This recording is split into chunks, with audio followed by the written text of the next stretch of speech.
of last week's long-winded rant on why people bully Disney over any other studio there is. And yes, I did choose the word bullying as a mock trigger word for all you social justice warriors out there. So here's part 2. Enjoy. Going back to the fact of why do people hate Disney above all else, I think it's just a matter of success. It's if someone has something you don't, successful people look at that and say, hey, that's great, how'd that guy do that, I'm going to do that thing. Or they look at it and they begrudge the person because they can't get there. So are people just mad because Disney has a lot of things and they have the ability to do it? I don't see the problem in that. Do I love that there's now a few less studios for creators to bring their projects to or try to get jobs in? Not really. It's a double-edged sword for sure, and I think I made mention of that earlier in the video.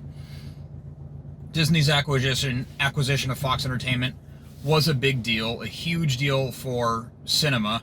It's exciting that they get some more Marvel properties back home into the Marvel Studios, but it is that many less places for people to go and pitch new ideas. It's that many less places for animators to go to get jobs. It's that many less places for writers to go, you know, and so on. You get what I'm saying here. I don't love the fact that they own everything, but at the same time, I have no say in the matter. If they make a good movie, I'm going to show up and watch it. And it's not because the Disney label is on it.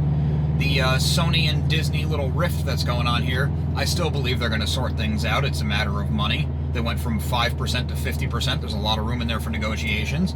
But if Sony keeps making movies, the Spider-Man movies have been good. I'm still going to show up. It's not a label. It's not brand awareness. It's a matter of quality. Nobody liked the Andrew Garfield Spider-Man movies, and Andrew Garfield's a very competent actor. The Tobey Maguire movies were great. The third one, not so much. But that doesn't exist anymore. So if you still want that thing, go and rewatch that thing. That's still there for you. No one's stopping you. So another big point of contention that I always hear from people is that Walt Disney was a Nazi. And he wasn't. In addition to that, to get a little bit more specific, a lot of people seem to think that Walt Disney was very good friends with von Braun or something like that, who was supposedly a Nazi scientist. I'm not exactly sure. I tried to look into this a little bit, and there's not a whole lot on it. From what I gathered is that this German scientist, I don't know if he was a Nazi or not, was very much into aeronautics and space, and so was Disney. Disney really had a vision for the world of tomorrow, as he liked to call it. That's what Epcot was when it was created. It was this whole futuristic, idealistic view of the future, and that's why the two had anything to do with each other. Again, I'm not exactly sure, but as far as political leanings and things, from everything I've read and all these first-hand accounts of people who worked with him directly from all different faiths, none of that holds water whatsoever. They are a large entertainment company, but no, they're not even the largest entertainment company in our country, let alone the world. They are not even one of the top 10 or 20, for that matter, on the Forbes richest companies in the country. I think they fall somewhere around 27. Nothing to be ashamed of, it's still a great number, but if you're going to attack a big corporation just for being successful, there's 26 guys in front of them, so place your bets.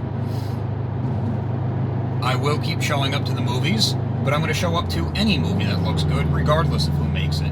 A24 puts out a lot of pretentious crap, but every now and then they hit one right, and I'm going to go and see it. I'm not going to avoid it because of a label, and I'm also not going to show up because of a label. A lot of people have asked me, do you just like these properties they have so much that you don't care what they do? No, that's not it. If they did some really heinous things, of course I wouldn't like it. But the fact of the matter is, Disney does own Star Wars, and I do like Star Wars, and I like what they're doing. So yes, I will keep watching. A lot of people are also saying that Disney Plus is merely a cash grab. How is Disney Plus a cash grab, but Netflix, Hulu, HBO Max, CBS All Access, etc. are not?